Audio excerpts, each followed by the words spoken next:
Chapter 7 Crisis of Carousing. Year 0001, December 17th. The Goblin Bar was in the middle of Loveless Avenue, in a part of Sector 8 that Cloud had rarely visited. The streets were fairly crowded, Shinra personnel mixing with normal civilians going about their daily lives. Above them, the clouds darkened as the sun went down behind them, throwing the world into twilight broken by the neon glow of the shop signs and street lamps. The bar itself was almost empty. There were a few patrons in various shadowy corners nursing drinks, and one table holding some sort of card game.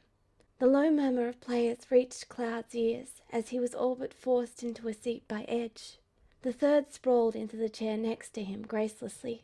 "So, what do y'all have, Cloud?" he asked, leaning back in the chair to signal a waitress. Connolly sat down on Cloud's other side, effectively boxing the blonde against the wall.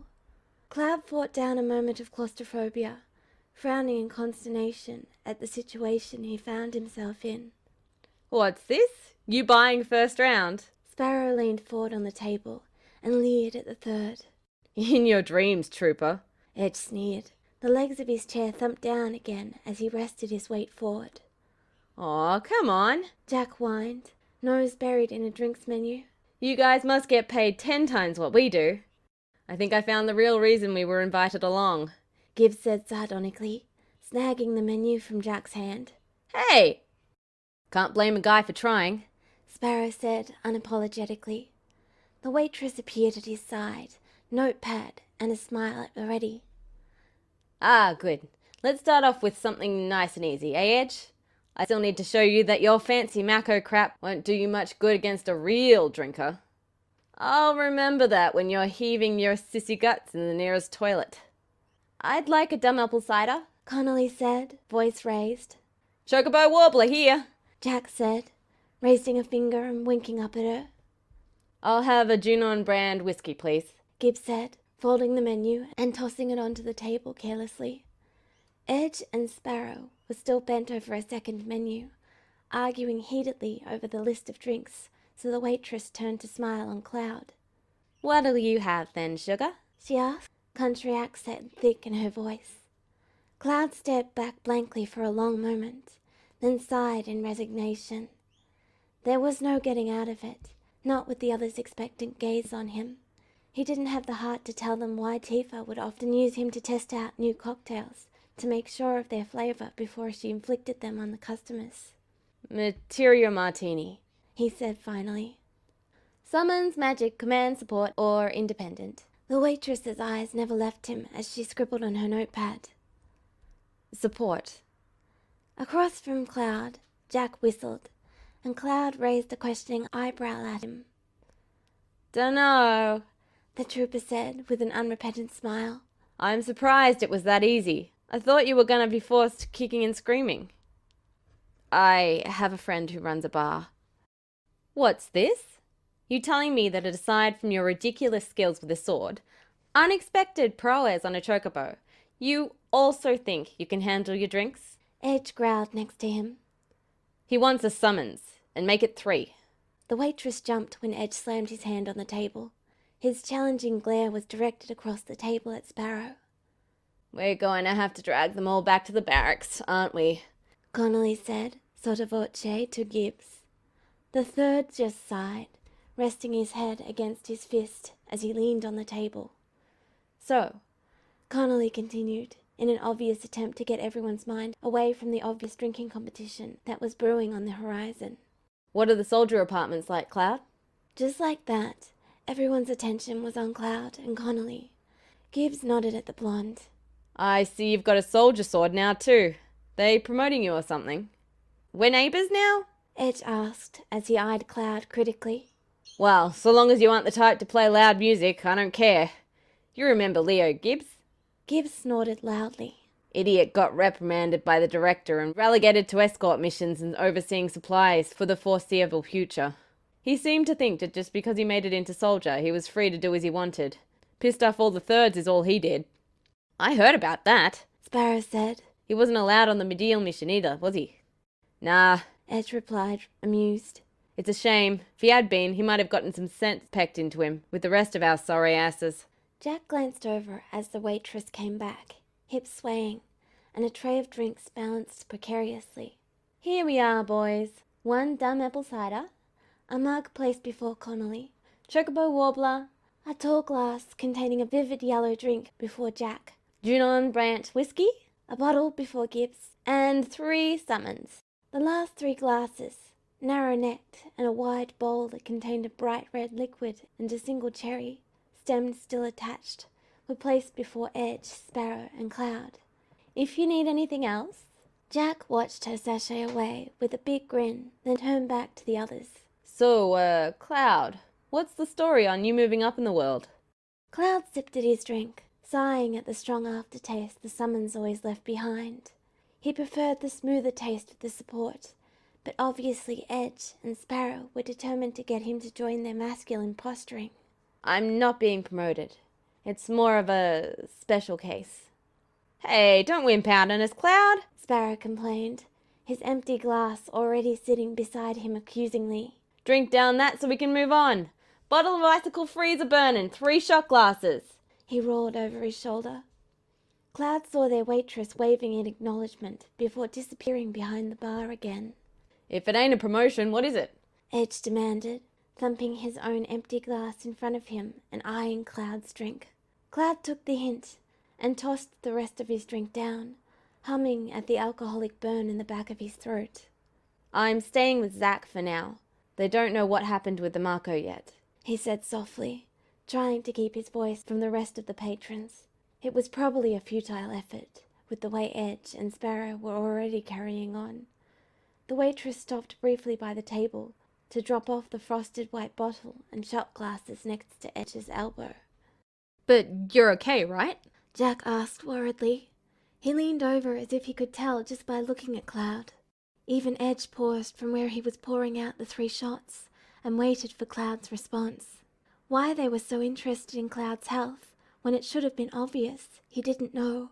He supposed he had to remember that they were expecting his old, weak trooper self. There were side effects, he replied shortly. Even though this time had been more a natural accident, Cloud didn't like talking about his Mako encounters. It didn't help that he was forced to basically lie, something he did more often than he liked, however necessary it was. Nothing harmful, but it was decided I would remain under Zack's supervision for now. You're so lucky, Connolly said, though there was a small grin on his face to show he wasn't bothered by it. Ever since Soldier First Class Hewley died, Soldier Fair is the one everyone looks up to. That's nothing, Edge said, after he downed his first shot. Sparrow was already reaching for the bottle to pour them each another. Did you hear about what he did in Muay Thai? Sparrow snorted. Who hasn't? I mean, that's pretty terrifying. Not just any man can do that. Well, Gibbs said, most people focused on what Sephiroth did after he arrived in Muay Thai. They forget about what Fair did. Jack leaned forward, looking interested. What did he do? Wiped out an entire fortress on his own, Edge replied, voice low as if this was something to be kept between them. Everyone in it too. Connolly gave a low whistle, eyes wide. That's something else. He was only a second at the time too, Sparrow said cheerfully. He held the little shot glass with its clear liquid up in a silent sort of salute. Edge clanked his own glass against Sparrow's. To Soldier? To Soldier. That Zack was capable of taking out an entire fortress of enemies did not surprise Cloud. It was the fact that Zack had actually done so that came as a shock. The always smiling, easygoing attitude of his friend had made it easy to forget that he was a soldier first class, and had earned that rank. Even so, Cloud couldn't bring himself to join in the toast, burdened with the knowledge of how far Shinra's rot permeated in the program. Cloud listened silently as the others gossiped, absently keeping up with the competing duo as they drank. It felt like he was hearing a whole other world, or a slice out of history. In many ways, it was exactly that. The only difference was that he was supposed to remember these events having happened, rather than constantly being surprised by the new information. Most of the pre-meteor history had been lost or deliberately forgotten. No one had wanted to remember how their once celebrated hero had nearly destroyed the world. Tell me about Soldier Hewley, Cloud asked during a lull in conversation. He was honestly curious about the man Zack spoke so highly of. He was important to Zack? You're not telling me you never heard the rumors about that? Jack asked, spilling some of his drink as he rocked forward in his chair. Maybe some of us don't credit unreliable gossip, Connolly said firmly, taking a deep draught from his mug. There's believing it, then there's missing it entirely, Edge pointed out. He leaned forward, resting one arm on the table as he eyed Cloud up and down.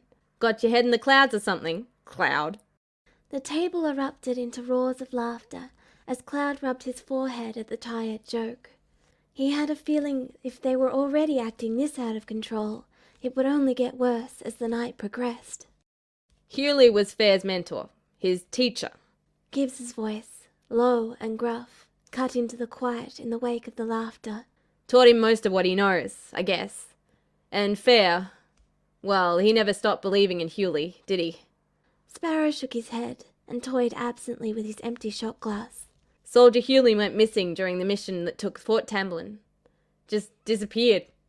All the rumors said he went to join Rhapsodus, who'd deserted some time earlier and taken an entire company of soldier seconds and thirds with him. Shinra put out a bulletin they were KIA. Edge grumbled and made a grab for the bottle near Sparrow's elbow. But there were sightings all over the place. No one believed the bullshit about them being dead. They were traitors, but Fair apparently wouldn't hear any of it.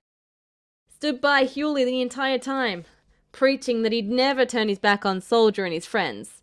I don't really think he would have either. Word is that he was all about his honor as a soldier and as himself. Gibbs added. Most of the soldiers talk about him pretty fondly. The general and Rhapsodus could inspire awe, but it's guys like Fair and Hewley that inspire loyalty. And now the student has become the teacher. Jack joked cheerfully.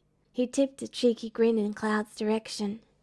Let's just hope history doesn't repeat itself. Gibbs grumbled. I don't know what Soldier would do if we lost Fair, too. The director's a real good leader, but Fair's who everyone wants to be like these days. Fair and the general. No one wants to be like old Genesis Rhapsodus, though. Ed said with fake sweetness in his voice. Sparrow snickered. You mean you don't want to prance around reciting Loveless all the time? No thanks, Ed said fervently, hand to his chest. I'll leave the epic poetry to someone else. Cloud digested both the information and the drink, wishing he could feel the alcoholic buzz that was affecting his companions. It was really no wonder Zack hadn't wanted to talk about his mentor. The only parallel Cloud could compare the situation to was when he was forced to kill Sephiroth that first time. But Sephiroth had never been close to Cloud. He could only imagine how hard it had been for Zack to deal with the betrayal of the one who had taught him so much.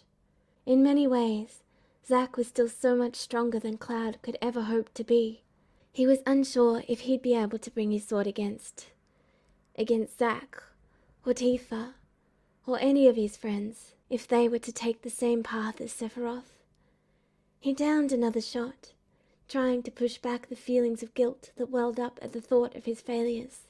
Others may want to be like Zack, but Cloud had gone even further, doing his friend a disservice in his attempt to carry on his legacy. Who's up for another round? Edge rumbled, tipping the last few drops of the bottle into his shot glass. I need something a bit stronger than this if we're going to get into fanboy rants about their favourite soldier. You're just jealous because you don't have your own fan club yet, Sparrow said pointedly. He swiped the glass and downed the contents in one go. He smacked his lips, smirking at Edge's annoyed frown.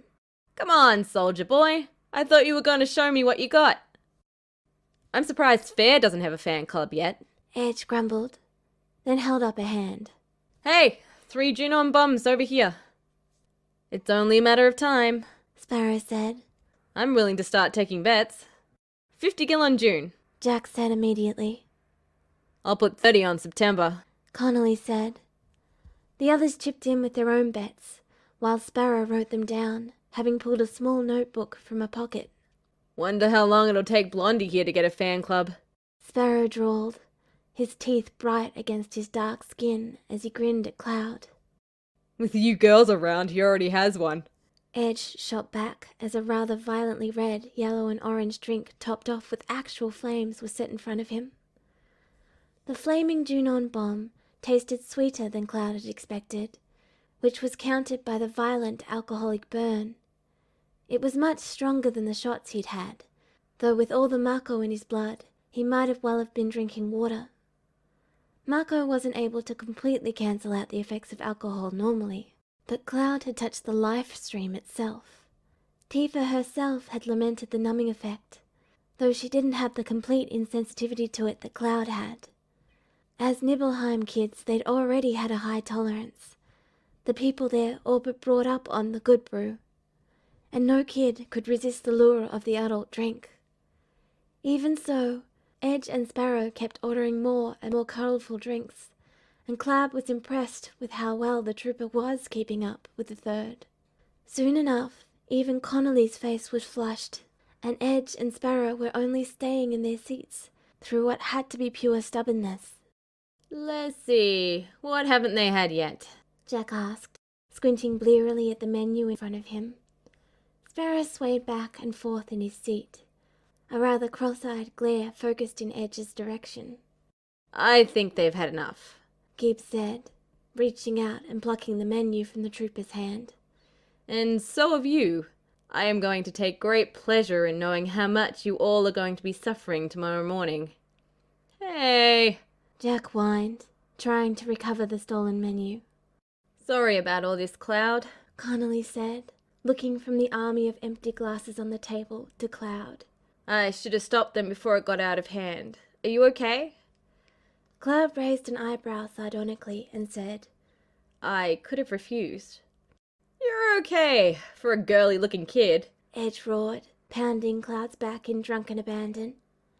Cloud grunted, then sighed when the third's hand went up to flag down the waitress yet again. Let's go ahead and end this night, all or nothing. Cactor kickers all round. Edge, I don't think... Gibbs began, but was cut off by Jack's whoop of delight. The trooper pinwheeled his arms around, narrowly missing Gibbs' ear.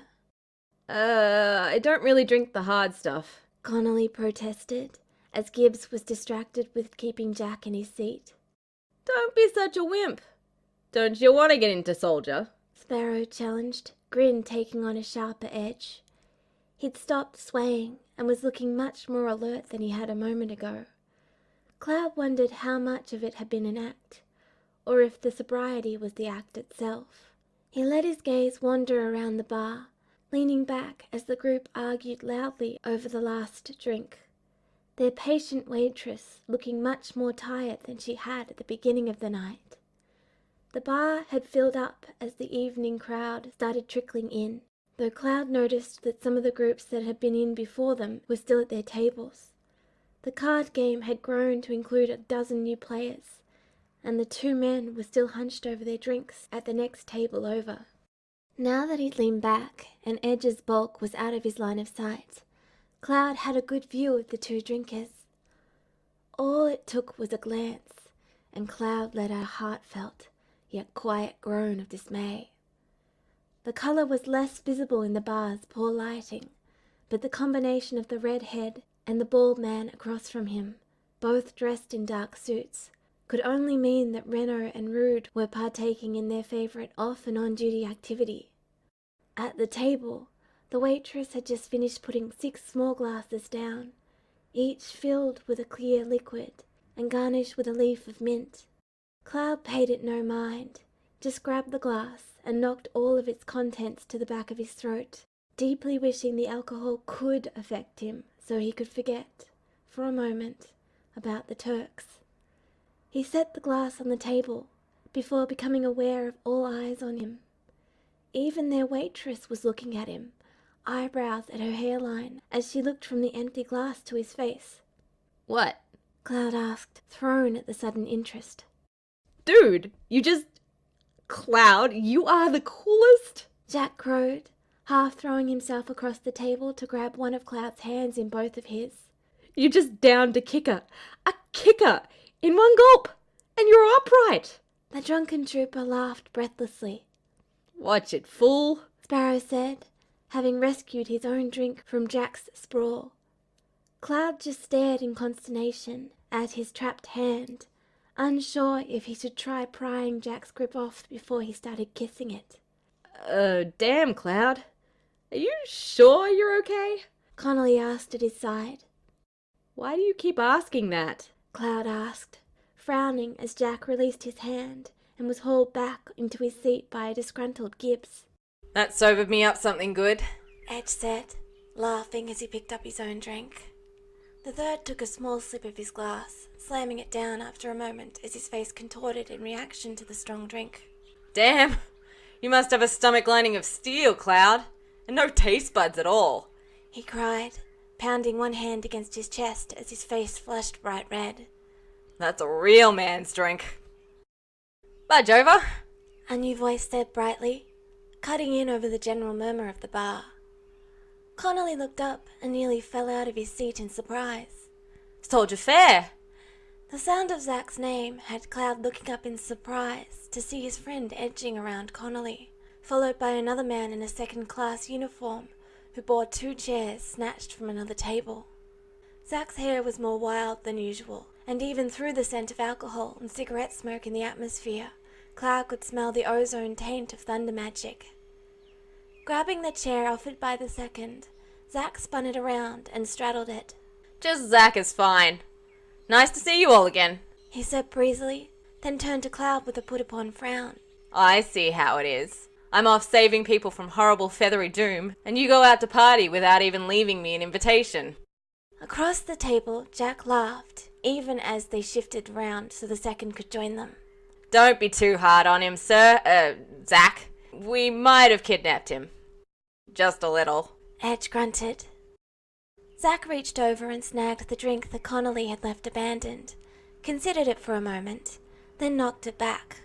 A slight coughing fit had him leaning forward against the back of his chair. Holy! Zach wheezed. Connolly thumped him on the back, and Edge and Sparrow broke into guffaws. Cactor kicker. Almost as bad as that moonshine the crazy old man back in Gongaga used to make. Yeah? Sparrow asked, leaning forward, eyes bright and glassy with intoxication and curiosity. Zach winked cheekily. Tasted like old socks, smelled like a Marlboro, and could lay you out like a behemoth. Why is it all the best spirits taste like crap? Edge asked, taking another sip of his own drink. Keh. Of course, this stuff burns your taste buds right off anyway, so I suppose it doesn't matter. You're the one who ordered it, Gibbs said snidely, taking Jack's drink and moving it across to the second who touched his forehead in a brief, good-natured salute. Here. We don't need a case of alcohol poisoning on our hands. You know, I'm not a kid, Jack complained, staring after the drink longingly, though he didn't make a grab for it. Cloud might have had a bit too much to drink, Zach. Connolly said hesitantly. They kinda conned him into a drinking contest. I'm still sitting right here, you know. Cloud mumbled under his breath, wondering at the trooper's odd desire to mother Cloud over every little thing. It wasn't that he minded, too used to Tifa's own brand of worry, but it was bizarre for a near stranger to be so concerned over him. Perhaps it was because Cloud had been in Connolly's troop. Geez, we have 2 mother hens now, Edge complained, sneering across at Connolly. I thought Gibbs was bad. Let the kid have a good time for once. Don't you think he deserves it?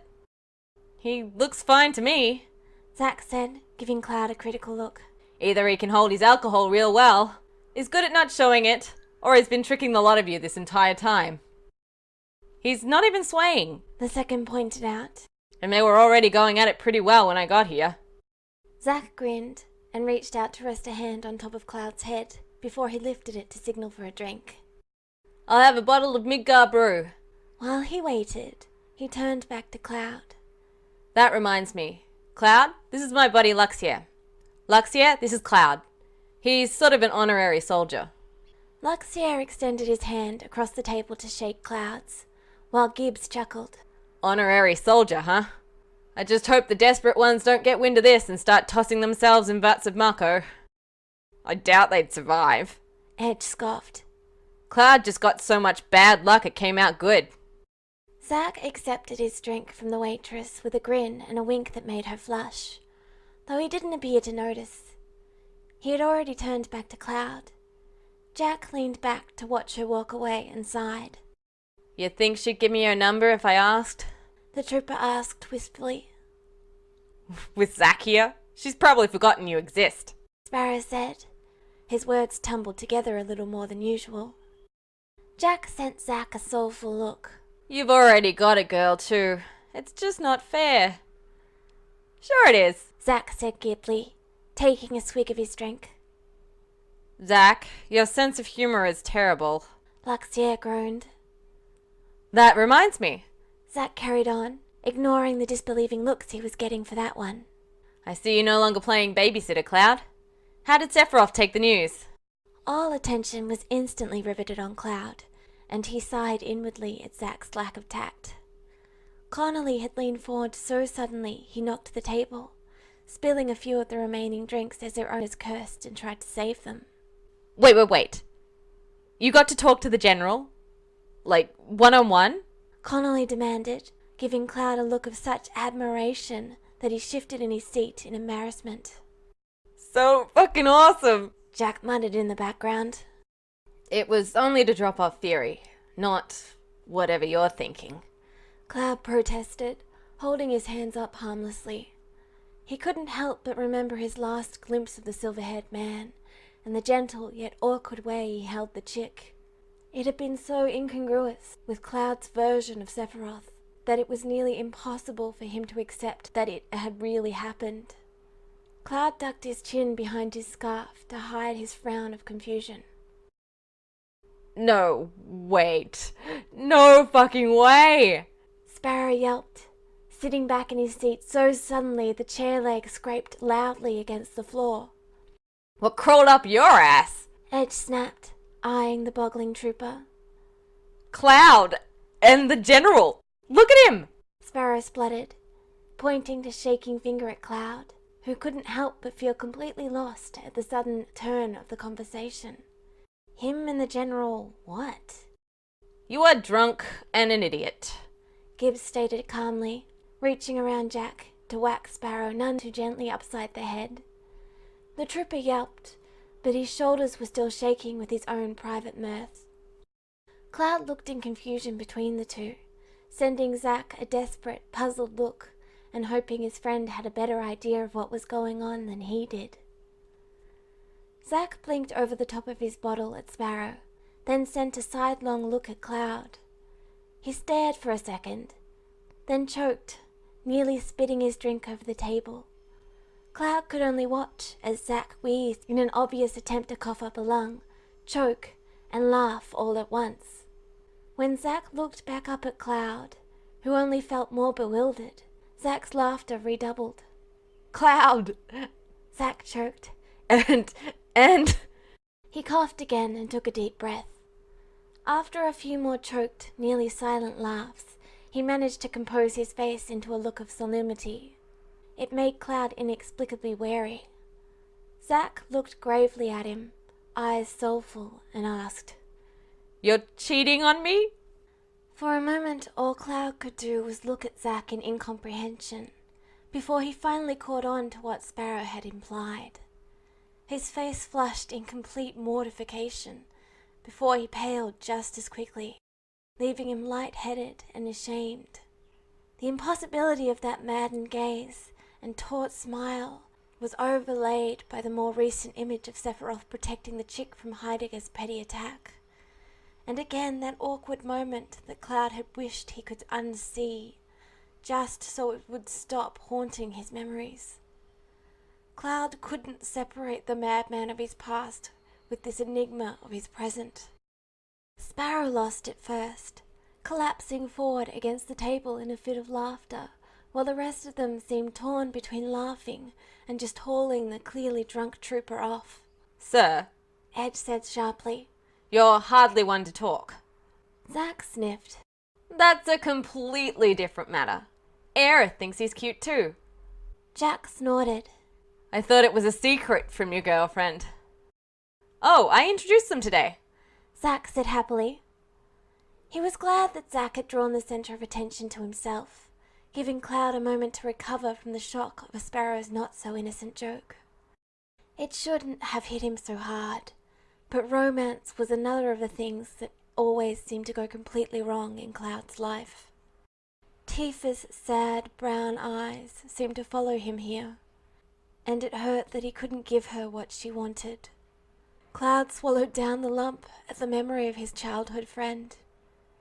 It was only striking him now that he would never see her again. Not the same strong, gentle woman he'd left behind, who understood why Cloud could never settle down. He could use her quiet, perceptive presence now. Zack's elbow caught Cloud's arm, drawing Cloud's attention to his friend again, and it struck him, suddenly, how young Zack really looked. He felt lost again, and the almost warm feeling of acceptance he'd felt hanging out with the other soldiers had vanished completely. All he wanted to do was run away. Beside him, Zack straightened from his slouched position straddling the chair and lifted his hands over his head with a groan.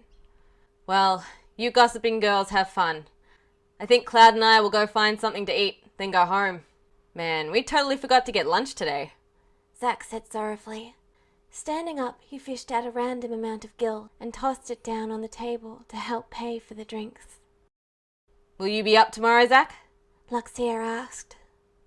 Yeah, I think I'll be up to checking out the mission board, and then Cloud and I can go out and see just how well he handles that sword. Cloud couldn't have been more glad that Zack had made their excuses. He wasn't up for humouring the odd crew anymore, however nice they'd been. The fatigue from earlier had returned, leaving his head buzzing and his eyes burning. He stood up to follow Zack around the table, only to be stopped by Edge's hand clapping on his wrist. Hey, you weren't thinking of running away and making us hard-working soldiers pay for your drinks, were you, Cloud? The third demanded, though he had a half-drunken smile on his face and didn't seem particularly annoyed. Cloud freed his arm with a tug, frowning down at the soldier. The only drink I ordered never came. I don't see what I have to pay for, he said simply. To his surprise, it was Gibbs that burst out laughing, pounding the table with his fist. That's right, Cloud. You run along with fair, and I'll make sure these louts pay up. Gibbs waved them off, and Cloud was only too happy to follow Zack out. The cool night air was soothing on Cloud's face after the claustrophobic press of people and tables. He kept his gaze on his feet until Zack's hand tilted his head up, and then stared into his friend's blue eyes. The Mako glow made them shine in the gloom. That glow was imperceptible unless only a few inches away. You okay? Zack asked after a moment. You look a little pale. Sephiroth really wasn't that bad to deal with, was he? I'm fine, Cloud said quietly, looking away as he uttered the half-lie. Nothing bad happened with Sephiroth. That was the point, though. Cloud was still expecting the man to fix him with that maddened gaze, expected his voice to turn into that seductive purr of menace he was used to. Instead, he was forced to face the harsh truth that this time really was nothing like the future he'd left. He blinked, mulling that thought over again. It was so very different that it was hard to conceive that the future Cloud knew would stem from it. Maybe it wasn't such a hopeless quest to think the Cloud would be able to change things for the better. Cloud looked back into Zack's eyes a little more confidently. I'm fine, Zack, really. Thanks. He trailed off, unsure how to express his gratitude for everything Zack had done for him up until now. Zack slung an arm over Cloud's shoulder and started tugging him off down the street. You don't have to thank me for anything, Zack said. You just try to help Sephiroth when... Well, anyway, that's thanks enough for me. And I almost feel like I should be thanking you. He stopped to look down at Cloud, smile bright and eyes alight with amusement. You're a great guy, Cloud. I don't know how things went in your past, or anything, and I might not be the same person who saved your life that time, but I'm glad we're friends. Cloud couldn't hold Zack's gaze for long, his words feeling both heavy as lead and light as air. It was nice, so very nice, to hear such praise from Zack, to know that those flashes of memory and half-deluded fantasies were real, that Zack could still forgive him and call him friend, even when he knew that Cloud had been the death of him. Cloud had believed it when he'd seen Zack vanish with Aerith back into the life stream, but hearing it from the living, breathing man made all the difference. Now, Zack said, voice mockingly serious, the big question is, what do you want for supper? The thought of food wasn't particularly appealing to Cloud. His eating habits had never been very good, and were nearly non-existent once he'd spent so much time on his own without Tifa guilting him into a meal or two. Since Nibelheim, in fact, Cloud had only really eaten regularly when others were around to force him to. One look at Zack's face told him that this was another such case. It doesn't matter to me, he said, the weight and warmth of Zack's arm across his shoulder both comforting and unnerving. Things were so different now. The guilt and longing Cloud associated with Zack and Aerith was being alleviated by their presence. Yet at the same time, the strangeness of the situation left Cloud feeling more lost than ever. He was not used to prolonged exposure to people, but he wanted to stay close to Zack, to reassure himself that this was real and not another hallucination brought on by fatigue, guilt, and his own mind's delusions. Slowly, though, Cloud was coming to accept that this wasn't a trick of the mind. It was easy to recognize that he had been sent to the past, but another thing to accept and believe it. Cloud's mind was not the most reliable of places, after all. The most confusing part of this whole fiasco was Sephiroth. It always came back to the silver-haired man in the end. Cloud could deal with the little incongruities of Zack, who was so much more than the man who had sacrificed so much for him, and he could understand the differences in Aerith, who still had so many years to grow into the self-confident woman he remembered. What made him cringe with both shame and defiance was how unbelievable the difference in Sephiroth were. The man had been the chief instigator of the torment Cloud had suffered for many years, and Cloud didn't want to try to forgive him. But despite Zack's request, he could see that there was something there, something that was both great and sad in a powerful, lonely man. Those long-ago feelings of admiration for the general had stirred, and Cloud was more confused than he'd ever been before.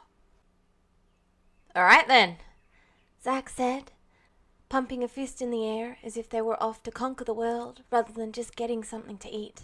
I know this great little Wu-Tai place. Well, it's not authentic Wu-Tai, you know, but the food is really good. I never got to eat the real stuff when I was in Wu-Tai during the war. Things were too crazy. First there was storming Fort Tamlin. Then I nearly got killed by their big old anti-soldier beasts. And then I nearly got killed by Alfred. And Angeal disappeared. Zack fell abruptly silent, jovial expression melting away into a seriously thoughtful one. You know, it's crazy, isn't it? I left home, determined to be a soldier, and I made it. And all I wanted was to be first class, be a hero. There was a long pause, and Cloud didn't think he was ever going to continue. Well, Zack said at last, voice jovial, but with an odd note. I can honestly say I never expected for things to turn out like this. Ahead of them, a little place tucked in among the buildings came into view. A brightly lit neon sign announced the name. The door stood open, inviting, and carrying the faint scent of food from within that changed the metallic taint of Midgar's air to something a little nicer. Zack released Cloud and strode towards the little restaurant, Cloud following a few steps behind. But you made it. You succeeded, Cloud said quietly. He knew his awkward reassurances probably wouldn't mean much, but he felt responsible in a way for Zack's dreams. It had been his fault in the future that Zack wasn't alive to follow them himself, and Cloud had failed in trying to fulfill them on his own. As if realizing that wasn't enough, he added hesitantly, "And I'm sure Aerith thinks you're a hero." Things had not turned out like Cloud had expected. When he'd thought of the future at all, he'd imagined a world where things were better, more peaceful.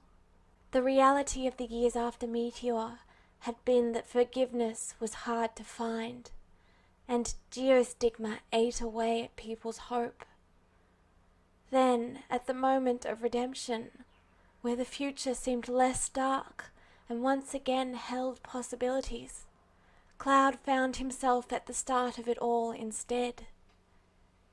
In some ways, it was hard to swallow that all of the suffering Cloud went through meant nothing now. But if it was possible to prevent that sadness, then Cloud would give himself over as many times as it took. Do you ever regret it?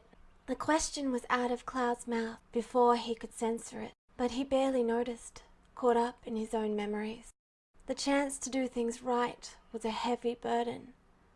He was used to the weight of the world on his shoulders, but it was in some ways worse, knowing what could happen if he failed again. Zack paused in the little recessed niche by the open door. From inside there came the sound of conversation. The smell of food was strong enough here that the stench of pollution was overridden. Zack hovered there, looking at Cloud and obviously contemplating the question. His face no longer wore his usual smile, though it didn't have a frown either. It was completely neutral. A couple of people ran by, one calling after the other about how they were going to be late, and a pair of Shinra's security force on the distant corner turned to look their way briefly. Finally, Zack said, "You know, regret is a funny thing. Do I regret the friends I made? The people I've met? Absolutely not." Zack looked towards the distant, omnipresent building that loomed over the plate, even in its half-complete state. Do I regret some of the things I've done? The people I've lost? Yeah, I guess I do. But I can't really regret it all, you know? If things hadn't happened the way they did, what if I wasn't there? What if I never met Aerith, or you, or Angeal, even Sing, Sephiroth, all of my friends? I regret. He stopped for a moment, looking just a little pained. We all have our regrets, but I'm not going to let them ruin my life, and you shouldn't either, Cloud. This is our chance. Second chance, first chance, a million chances over. It's a chance to make things right, and I'm not going to regret that. Not ever. Zack had a way of putting things into perspective that Cloud had lost. Even his friends had never been able to express it so eloquently. There was always talk about how those lost would never blame those who survived, and how things were in the past, and it was time to move on. Being thankful of the people you met, and the experiences, good and bad, was almost an alien concept to Cloud. It was the what-ifs he contemplated in a more positive light. What made Cloud flush in embarrassed pleasure was how easily Zack included himself in the whole mess. It wasn't in Zack's nature to leave things be, yet somehow it was still surprising that he was willing to go so far for an almost stranger, however fondly Cloud thought of him. It reminded him of how good a soul Zack had, and what was at stake. There was no way he'd ever be able to put into words how grateful he was in that moment for Zack's support, and Cloud knew his friend would brush it off as if it was the obvious thing to do. He wished he could think of something eloquent to say in response to Zack's heartfelt words, but his throat felt tight, and his mouth was too dry to form words. In some ways, it hurt to see Zack so serious, with that unexpected sadness lurking behind his eyes. Yet it also reassured Cloud that this was real. "I can't forget, but I don't regret it either," he said finally, and realized he really meant it. Cloud couldn't change what had happened to him, but he could try to make sure that his loved ones didn't have to suffer this time round. Zack gave him a brilliant smile that made Cloud flush again, somehow knowing his friend approved of his words. He couldn't help but give a small smile back. Before anything else could be said, the quiet moment was broken as Zack's stomach gave an audible growl. "I'm starving," Zack groaned in between merry laughs. "Those griffins had me chasing them all over the construction zone in Sector 3. I think I nearly toppled off the plate again to get that last one, and I don't think I'm lucky enough to find another lovely girl to save my life." Cloud followed Zack into the restaurant, listening as his friend ordered a wide variety of dishes, from razorweed stir-fry to adamantine soup to the behemoth bowl. Some were dishes that Cloud recognized, from the infrequent visits to Wutai on Yuffie's behest, but others sounded more exotic than the usual Wutai fare. Bizarre bug-on noodles? He hoped it was merely fanciful description and not indicative of what was actually in the meal. The pair left the diner laden with more food than Cloud had thought either of them would be able to finish, despite Zack's cheerful reassurances. The night had well and truly set in by then, and the walk back to Zack's apartment was lit only with the buzzing orange street lamps that cast circles of illumination under their metal perches, and Midgar's mako-tinted ambience. Once inside, Cloud stood awkwardly in the entranceway for a moment, feeling like he was trespassing on his friend's territory despite knowing better. The chill of the night air was mitigated in the apartment, though the heating wasn't on particularly high despite the winter month. Zack sauntered into the room and dropped the bag he was carrying on the messy table, then headed towards the weapons rack on the wall. Just as with the night before, he pulled the Buster Sword from his back and set it reverently in the space clearly meant for it, lingering. Cloud set his own bag of food on the table before detouring to his room to drop off his sword, stripping off his boots and scarf as well. When he re-entered the living room, Zack immediately began talking, though he didn't appear to require any response from Cloud. Cloud had noticed Zack's habit of filling silence with chatter about whatever came to mind. He didn't mind, as far too often when he was left to his own thoughts, they would take a darker turn. "You can sit down, you know." Zack pointed at the space next to him on the couch. "No one's going to care if you sit down, relax, and eat. I'm certainly not." Zack leaned forward and began pulling containers out of one bag and placing them at random. Occasionally he'd stop to move some papers out of the way so they wouldn't get ruined. Then he pulled the drinks they'd stopped to get. The brightly coloured cans had an image of a Moogle mid-peer away, balancing 3 stars of varying size and colour in one paw. Above it was emblazoned the name Mog Cola. "I've been thinking," Zack said slowly, "that tomorrow you and I ought to see if there are any missions just outside of Midgar. That way we can go out and let you test your skills on, so you can get a feel for things. Make sure you're not tripping over yourself." "Oh good, she remembered I'm terrible with chopsticks."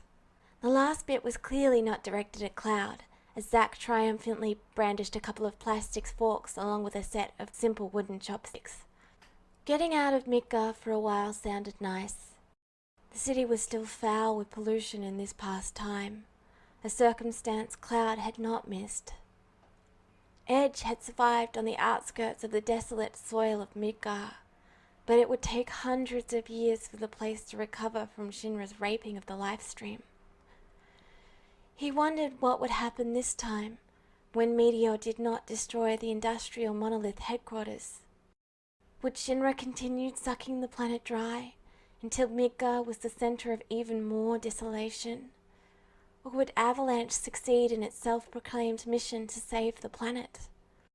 Cloud was poking unenthusiastically at a box of razorweed stir-fry when Zack's phone distracted the other man, but he only looked up when Zack started laughing out loud. Uh-oh. Setting aside the utensils he was holding, Zack sunk back into the sofa. One of our sources has reported that Sephiroth has recently acquired a pet. What sort of creature would the enigmatic Sephiroth have? It appears he would choose, of all things, a chocobo. Other reports indicate that Sephiroth was seen around the Shinra building and the Sector 1 train station with a tiny chocobo chick at his heels. It comes as no surprise that someone like Sephiroth would have such a striking and rare black chocobo for a pet. For a fan club, the Silver Elite are pretty fast, aren't they? Cloud knew his face must have been a picture of disbelief as he listened to the contents of the message. Though the other guys had mentioned fan clubs earlier in the bar, Cloud hadn't taken it seriously. I wonder, Zack mused, how long it will take for little stuffed Furies to show up on the market. Maybe I'll get one for Aerith. She seemed really taken with him. Shaking his head, Zack turned to Cloud, eyes wide with mischief. I bet the looks on the faces of your new buddies from the slums were great when Sephiroth showed up to oversee the delivery himself. Sephiroth went... He trailed off, surprised again that the silver-haired man had appeared to be taking such an interest in his newly acquired shadow. I thought Lazard was supposed to take care of it. Not that it mattered much. At least they'd be assured that the slum gangs wouldn't cheat them out of single green after the personal visit from the general. Cloud felt his mouth quirk in a reluctant grin at the image. He could admit that Sephiroth was a very intimidating presence. Lazard probably told him the pets aren't part of the soldier budget and he'd have to take care of it himself, if Sephiroth even bothered to see him about it. Zack was silent for a while as he dug into his meal with gusto, and Cloud did likewise. Speaking of mothers, Zack said, and it took a moment for Cloud to make any sort of connection with the previous topic. I should probably write mine soon. I can't remember the last time I sent her a letter, and she's always complaining that I don't contact them enough. He reached for his drink and paused with it halfway to his mouth to send Cloud a curious stare. I remember you said you were from Nibelheim before Medeal. And you said that Nibelheim was destroyed in the future, but what about your family? They're okay now, aren't they? Cloud froze with his fork in his mouth, staring at Zack in bewilderment. That was true, wasn't it? Nibelheim was still standing, and his mother was alive and well. He swallowed down his mouthful with difficulty, throat tight, and his heart beating faster than normal. It had hurt when he'd lost her to Sephiroth, but there had been so many other things that caused him pain that day, that her loss had been absorbed into the black terror that Nibelheim's memory inspired. Zack grimaced slightly and hurried on to ask, What's Nibelheim like, other than just being a backwater town with nothing but a reactor around? Nibelheim is not something I like talking about, Cloud said, not looking at Zack. He knew Zack had meant what his town had been like growing up, but there was too many bad memories surrounding that place for Cloud to ever think fondly of it. His childhood hadn't been particularly pleasant, and was hardly worth mentioning. But you're right, my mother is alive. He trailed off, trying to wrap his mind around that simple fact. Seeing Zack and Aerith alive and well had been almost expected. Cloud had agonized over their deaths for so long, had glimpses of Aerith from the live stream, that it always seemed like they were right there with him. But his mother... It had been so long since he'd allowed himself to think of her. He'd been a spoiled child, allowed to run around freely and resentful of any interference she tried to impose on him. When Cloud had run off to join the army, he hadn't considered her feelings past informing her of his plans. Despite all that had happened, Cloud could still remember her moment of shocked silence when he told her, before his mother had wiped her hands calmly on her apron and wished him good luck.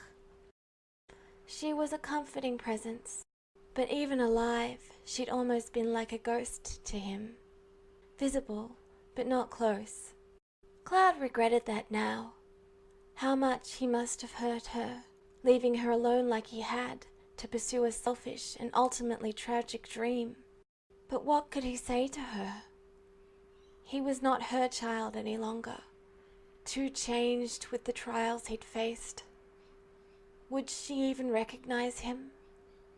Cloud hardly felt anything like the teenager he was supposed to be right now, even though he knew logically he still looked like himself. Maybe you should contact her, Zack said softly. What? I don't know what I'd say to her. I'm not really her son after all. Not like she thinks. Cloud could only stare at the food on his lap, his appetite completely gone. A knock at the door startled Cloud, and he snapped his head around as he realized the buzzing in his head was not a reaction to his racing thoughts. For a moment he entertained the impulse to tell Zack not to answer the door, knowing who was on the other side. Cloud squashed that feeling as soon as he thought of it, aware it was petty. Before he could make a break for the relative safety of his room, Zack had opened the door and Sephiroth stepped into the room. His eyes immediately locked on Cloud, who tried desperately to avoid that gaze by focusing on the chick in the man's hands.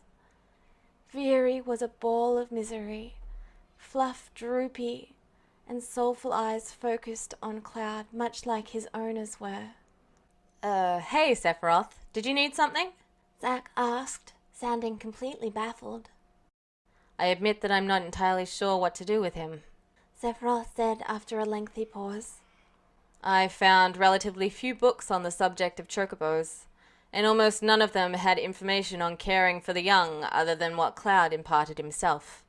The fact that chocobo must stay with its parents, and more importantly, the one it perceives as its mother.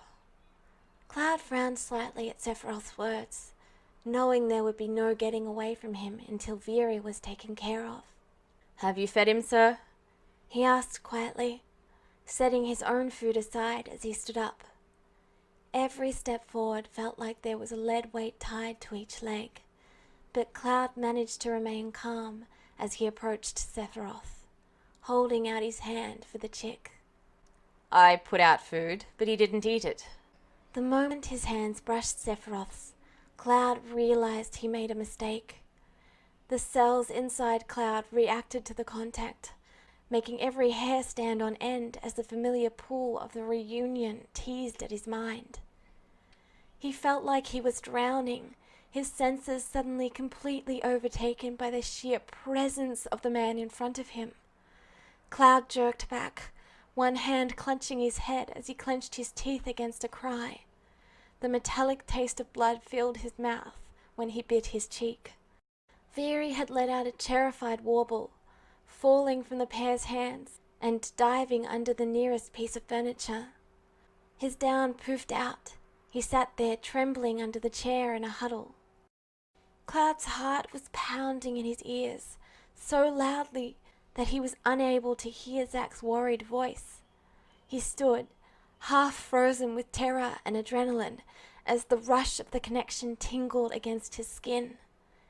He was aware of Sephiroth standing over him, and a wash of emotions he could not name left him feeling light-headed. It was unlike the previous possession Cloud had experienced, where Sephiroth drove him to commit unforgivable acts.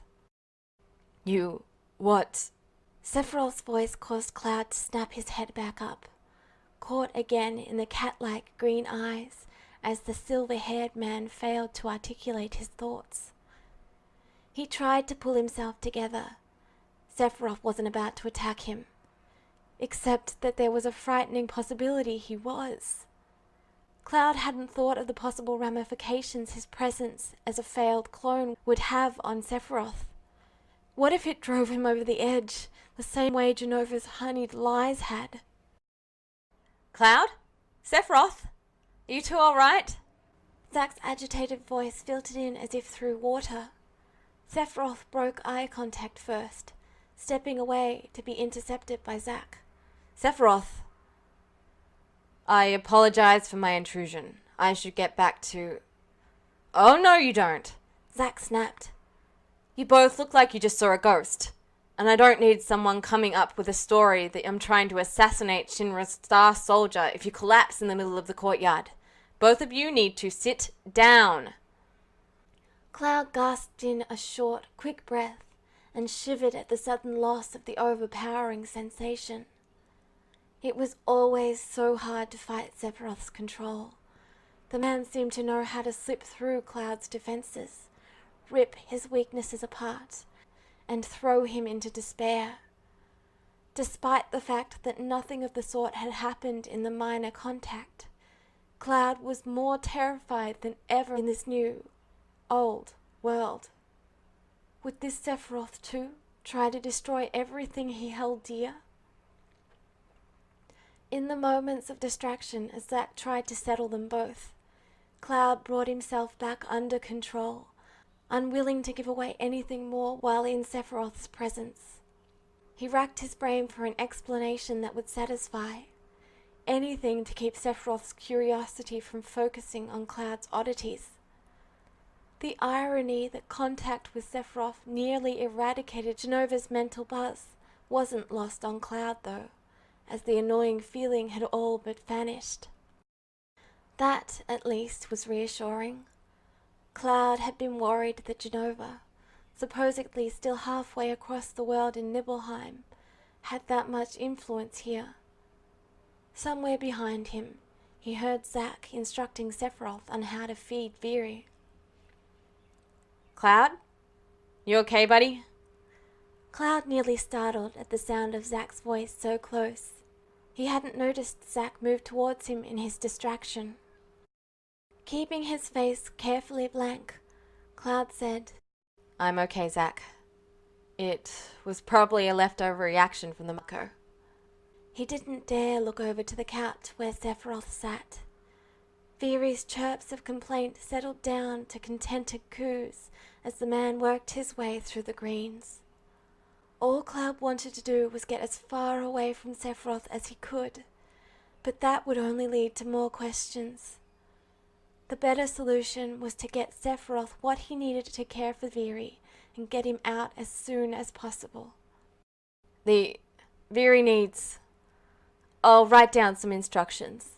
Or something. He mumbled, then turned and strode into his room. It was the best Cloud could do for now, to put some distance between him and Sephiroth. He lingered as long as he dared, staring down at his neat handwriting with empty eyes. Cloud's delivery service had forced him to develop the skill, Tifa watching over him like a hawk at first.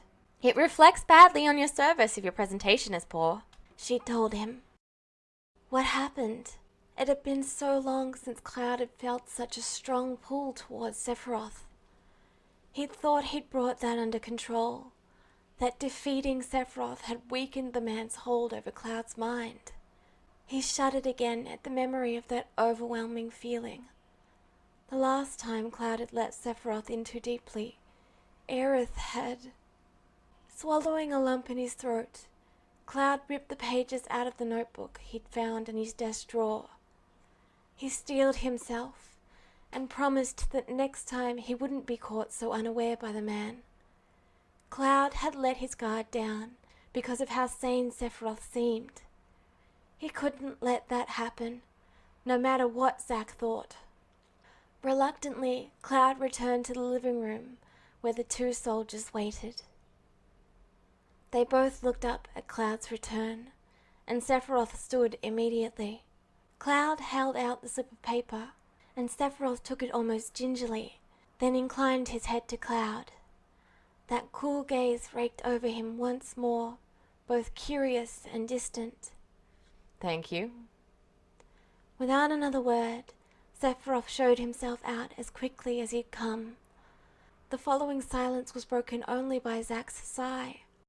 Cloud wanted to sigh in relief too, but somehow felt that would be unkind despite the situation. It really wasn't Sephiroth's fault there was such a strong reaction between them. If Cloud should blame anyone, it would be Hojo.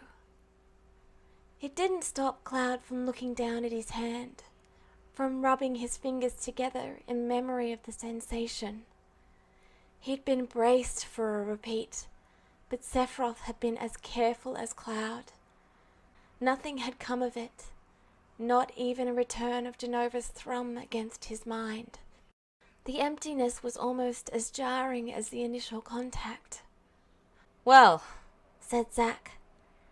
That was interesting. I don't think I've ever seen him so expressive. He looked at you like you were both his saving grace and the most terrifying thing he'd ever seen. I think you spooked him real good. Zack looked as spooked as Cloud felt, though Cloud had no idea why. Zack's words sunk into Cloud's mind, but he hardly had the energy to respond. Sephiroth's saving grace? Perhaps, but Cloud's goal was, and would always be, to protect his friends. If that meant saving Sephiroth too, he would do it, but he would never put the silver-haired man first. Zack moved back to the sofa, slumped down, and fished the remote from the cushions. The flickering glow of the television lit up the walls, and Cloud contemplated retreating to his room and locking the world out for a while. He could tell Zack was worried, even if his friend refused to pry any deeper than he already had. After a moment, Cloud walked hesitantly back to the couch, picking at his abandoned food as an excuse, and busied himself with eating it to avoid his friend's gaze. He had, after all, promised Tifa that he would stop running away.